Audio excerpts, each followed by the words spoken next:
पद्मा एकादशी देव्यै नमः। आज बड़े ही सुंदर तिथि है, एकादशी तिथि।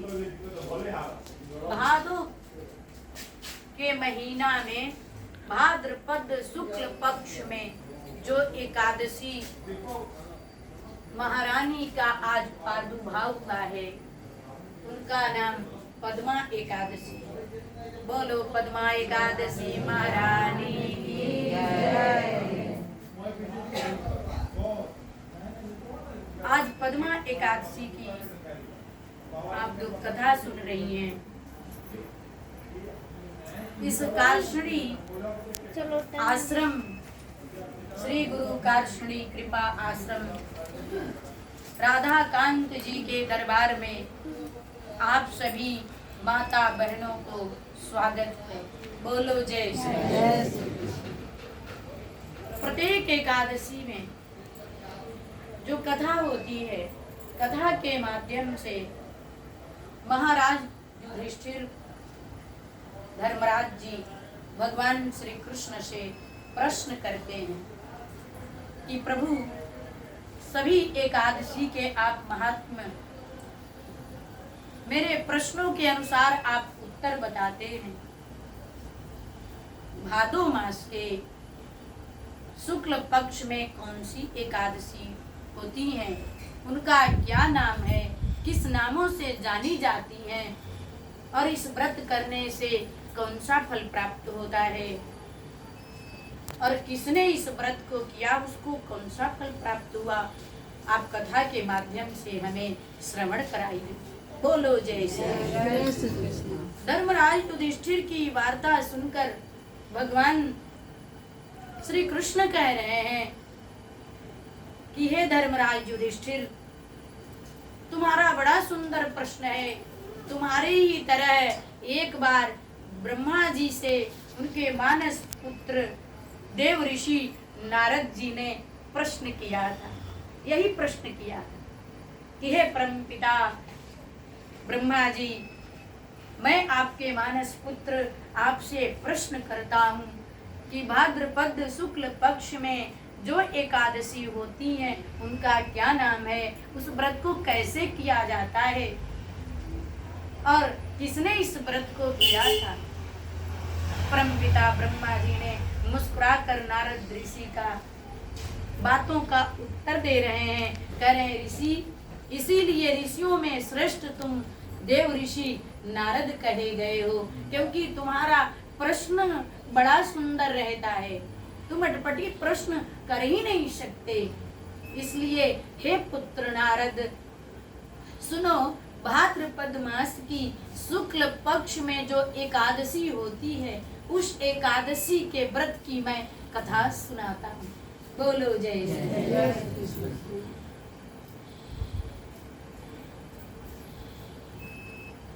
राजा मंधाता बड़े ही सत्य प्रतिज्ञ राजा थे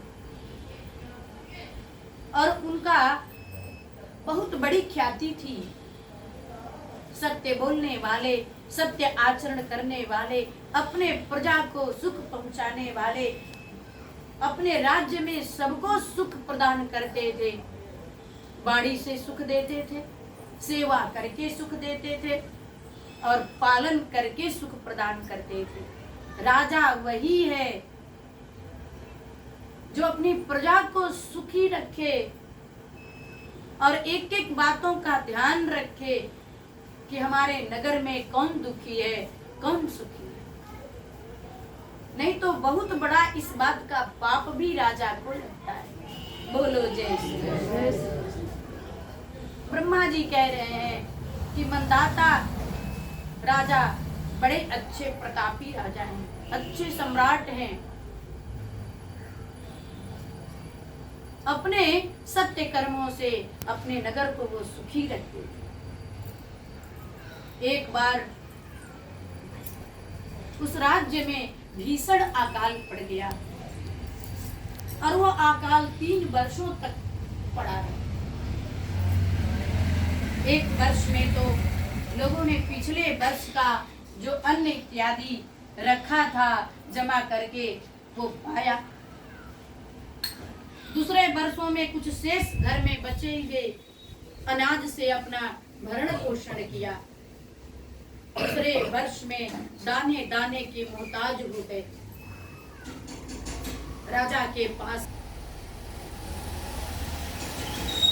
राजन आप तो बड़े सत्य प्रतिज्ञ राजा हैं, लेकिन आपके नगर में ये 3 वर्षों से भीषण अकाल पड़ रही है। ये अकाल कैसे समाप्त हो? आप मुख्य हैं, आप राजा हैं और हमारे एक तरह से भगवान हैं, आप इसका विचार कीजिए। राजा ने कहा, देखो मैंने तो कुछ ऐसा पाप किया नहीं जो पाप हमारे नगर को लग गया है, ऐसा तो मुझे नहीं समझ में आ रहा है, लेकिन आप लोग मेरे शरण में आए हो तो ये बात विचारण ये है, मैं भी दुखी हूँ कि हमारे नगर में 3 वर्षों से अकाल पड़ रहा है। बोलो जय श्री राम। राजन आप ही उपाय करिए। राजा कुछ देर मौन रह करके कहने लगे कि देखो कोई भी समस्या हो, महानगर की समस्या हो, घर घर की समस्या हो, संत न होते जगत में को जानत भगवन। और हर समस्या का समाधान संतों के पास ही रहता है। बोलो जय श्री। कोई राजा हो, सम्राट हो, चाहे बहुत बड़े पद पर पद्मासीन हो, लेकिन सबके पास समस्या आ ही जाती है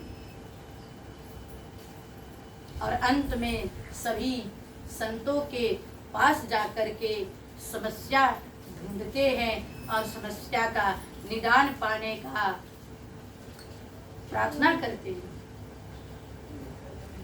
महाराज मंधाता अपने नगर से जंगल की ओर चले गए और जंगल में भटकते भटकते आश्रम के दर्शन करते करते एक बहुत बड़े आश्रम में एक बहुत दिव्य महात्मा महाराज अंगिरा जी हैं। और अंगिरा जी कौन है? ब्रह्मा जी के पुत्र हैं। देव ऋषि नारद जी से कह रहे कि वो मेरे ही पुत्र अंगिरा जी के पास पहुंच गए। राजा मंधाता, मंधाता ऋषि ने जाकर के संत भगवान अंगिरा ऋषि को प्रणाम किया।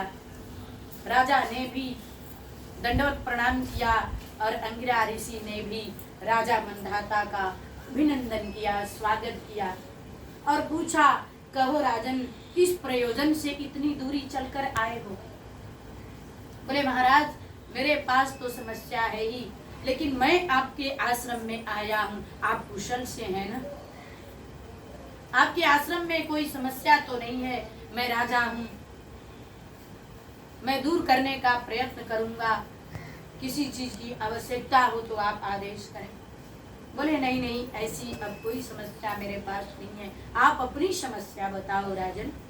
मंधाता ऋषि ने, राजा ने कहा कि हे ऋषिवर, मेरे नगर में 3 वर्षों से भीषण अकाल पड़ रहा है, मेरी प्रजा बड़ी दुखी है, अन्न के बिना प्रजा मर रही है, कितनों के प्राण निकल गए। बिल्कुल उस बुरी स्थिति में मैं आपके पास आया हूँ, इस समस्या का हल कीजिए। महाराज की वाणी सुन करके अंगिरा ऋषि कह रहे हैं, अपने नयन बंद करके उन्होंने मंधाता राजा से कहा कि हे राजन, तुम्हारा कोई पाप नहीं लगा है, न तुम्हारे नगर के लोग पापी हैं, ऐसा नहीं है, लेकिन एक पाप लग रहा है। तुम्हारे नगर के सीमा के बाहर एक शूद्र जाति का व्यक्ति है जो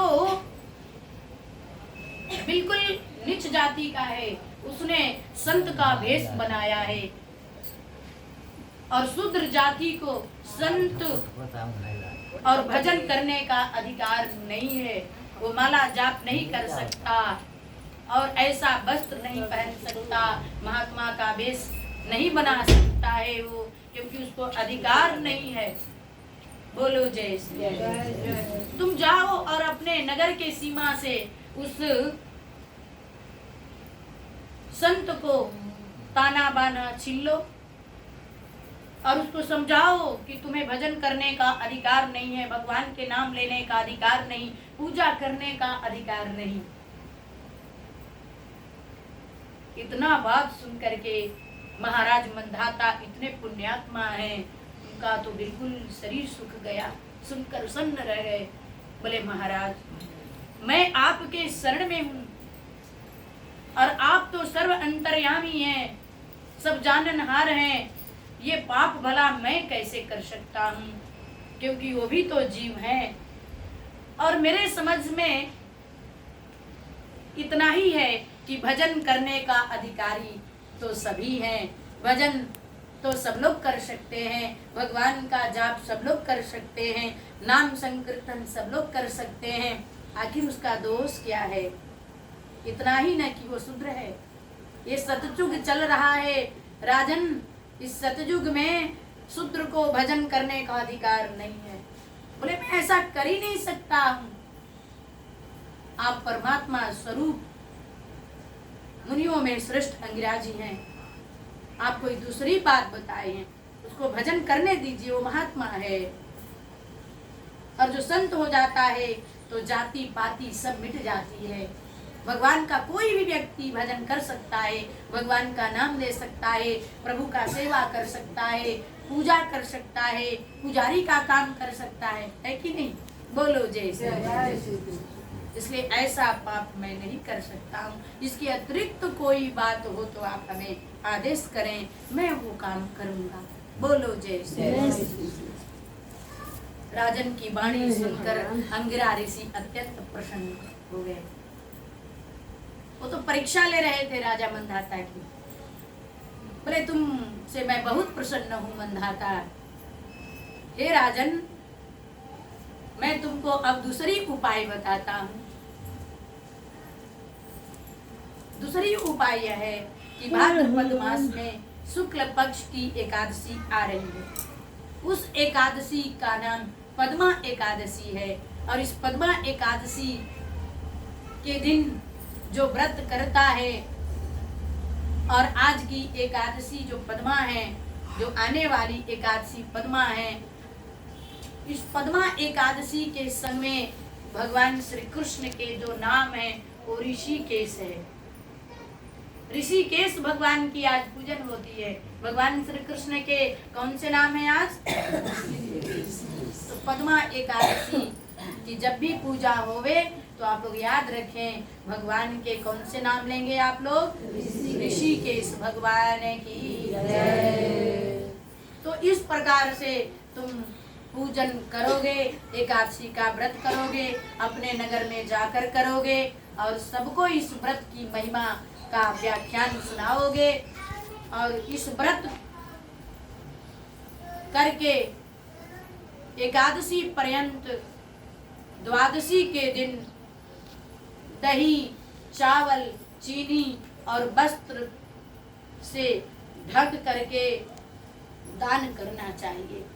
इसलिए हे राजन, आज के दिन जो एकादशी का व्रत करेगा या पद्मा एकादशी के तुम व्रत करोगे तो तुम्हारी जो कष्ट है, जो तुम्हारे नगर में भीषण अकाल पड़ा है, वो अकाल समाप्त हो जाएगा।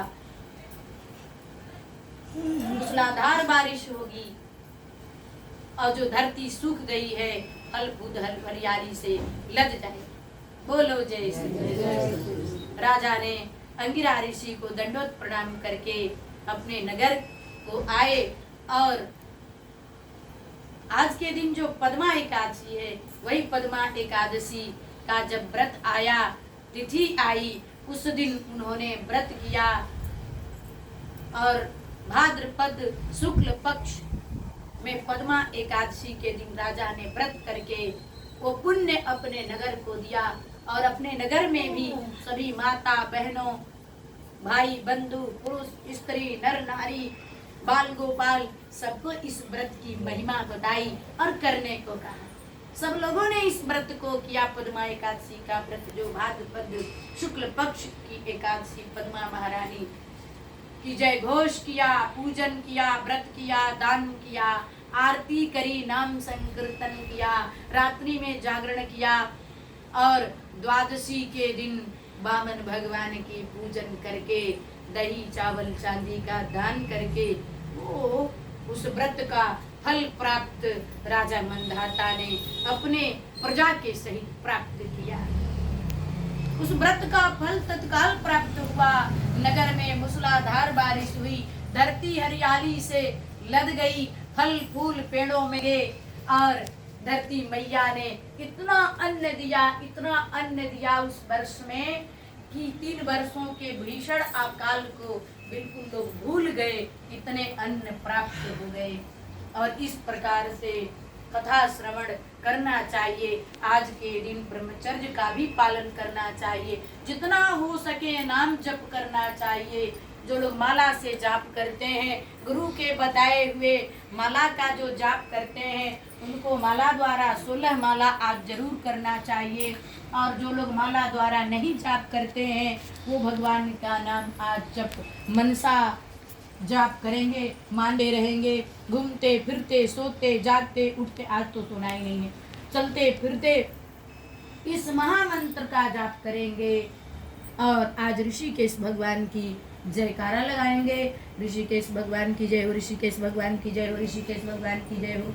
या जो लोग जय श्री कृष्णा जय श्री कृष्णा जय श्री कृष्णा करके जय श्री कृष्णा जय श्री कृष्णा नाम जपेंगे, जो राम राम राम राम राम राम करते हैं वो भी करेंगे। तो इस प्रकार से आज के दिन की कथा आप लोगों ने श्रवण किया और मुझे विश्वास है इस कथा को आप लोगों ने बड़े ध्यान से सुना है।